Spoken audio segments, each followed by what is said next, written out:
بسم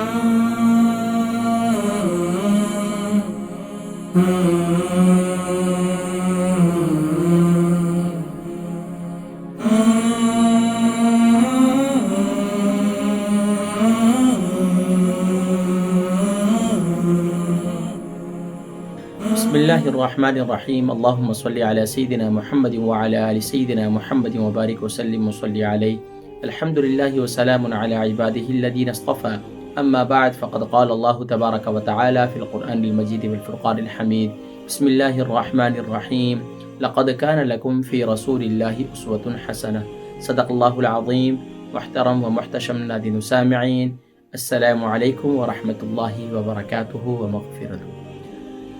حضرت کرام الحمدللہ حضور اکرم صلی اللہ علیہ وآلہ وسلم کی تعلیمات پر عمل کرتے ہوئے ہم حقوق العباد کی ادائیگی کی کوشش کر رہے ہیں، اور اس کے ذریعے ہم اللہ تبارک و تعالیٰ سے سبحان اللہ اس بات کے طلبگار ہیں کہ اللہ تبارک و تعالیٰ اس کی برکت سے ہمیں دوزخ سے آزادی اور جہنم سے آزادی کا پروانہ نصیب فرمائے۔ ناظرین کرام، حضور اکرم صلی اللہ علیہ وآلہ وسلم کی ایک بہت ہی پیاری حدیث مبارکہ کہ پیارے کریم آقا علیہ الصلوۃ والسلام نے ارشاد فرمایا، قال رسول اللہ صلی اللہ علیہ وسلم اجتنبوا السبع الموبقات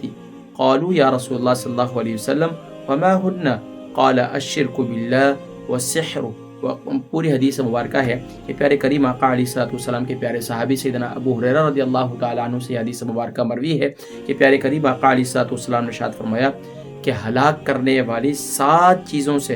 خصوصیت کے ساتھ ذکر کیا کہ 7 چیزوں سے بچو کہ وہ تمہیں جو ہے جہنم میں لے جانے والی ہیں۔ پیارے کریم آقا علیہ الصلوۃ والسلام سے حضرات صحابہ نے عرض کی، یا رسول اللہ صلی اللہ علیہ وسلم وہ 7 باتیں کیا ہیں، یہ 7 چیزیں کیا ہیں؟ تو پیارے کریم آقا علیہ الصلوۃ والسلام نے ارشاد فرمایا، نمبر 1 اللہ کے ساتھ کسی کو شریک کرنا، نمبر 2 سبحان اللہ پیارے کریم آقا علیہ الصلوۃ والسلام نے ارشاد فرمایا کہ جادو کرنا، یہ جہنم میں لے جانے والے اعمال ہیں، نمبر 3 اس جان کو قتل کرنا جس کا قتل اللہ نے حرام فرمایا ہے، ہاں حق کے ساتھ ہو، اللہ اکبر۔ تو پیارے کریم آقا علیہ الصلوۃ والسلام نے ارشاد فرمایا کسی کو ناجائز قتل کرنا، یہ سبحان اللہ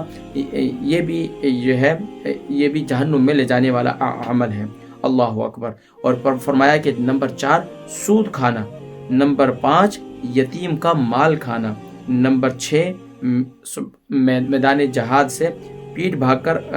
پھیر کر بھاگ جانا، نمبر 7 پاک باز مومن عورتوں کو پر تہمت لگانا، اللہ اکبر۔ ناظرین کرام، حضور اکرم صلی اللہ علیہ وسلم نے یہاں پر 7 باتوں کا ذکر فرمایا۔ اے ایمان والو، ذرا غور کرو اپنی زندگیوں پر، میں اپنی زندگی پر غور کروں، آپ اپنی زندگی پر غور کریں کہ ہمارے شب و روز کے اندر ہم کیا کچھ نہیں کر رہے ہیں۔ ہم کوشش تو یہ کر رہے ہیں حقوق اللہ کے ذریعے کہ ہم جو ہے جہنم سے بچ سکیں، لیکن بسا اوقات تہمت لگانا، جادو کرنا اور اسی طریقے سے دوسرے برائیوں کے اندر مبتلا ہونا، یہ ایک عام سی بات سمجھی جا رہی ہے۔ اللہ تبارک و تعالی ہم سب کو معاف فرمائے اور ہمیں جہنم کی آگ سے بچائے۔ اللہم اجرنا من النار، اللہم اجرنا من النار، اللہم اجرنا من النار۔ حضرات کرام، جہاں حقوق اللہ کے ذریعے، حقوق اللہ کی ادائیگی کے ذریعے جہنم سے بچ رہے ہیں، وہیں پر ناظرین کرام حقوق العباد کے ذریعے سے آپ اپنے روزے کی حفاظت کریں اور جہنم سے اپنے آپ کو بچائیں۔ ناظرین کرام، یہ تھے آج ہم نے اس بات کا ذکر کیا اور کوشش کی کہ ہم اپنے 22ویں روزے کی حفاظت کر سکیں۔ تو 22ویں روزے کی انشاءاللہ حفاظت یقیناً اگر ہم کوشش کریں گے، حقوق العباد کی ادائیگی کریں گے تو 22ویں روزے کی بھی حفاظت ہو جائے گی، کیونکہ حقوق اللہ کی ادائیگی تو کر ہی رہے ہیں۔ تو انشاءاللہ 23ویں روزے میں ہم پیارے کریم آقا علیہ الصلوۃ والسلام کی احادیث طیبات کے ذریعے اپنے روزوں کی حفاظت کریں گے۔ اللہ تبارک و تعالی مجھ گناہگار سیاہکار کو بھی کہنے اور سننے سے زیادہ عمل کرنے کی توفیق نصیب فرمائے۔ السلام علیکم ورحمۃ اللہ وبرکاتہ۔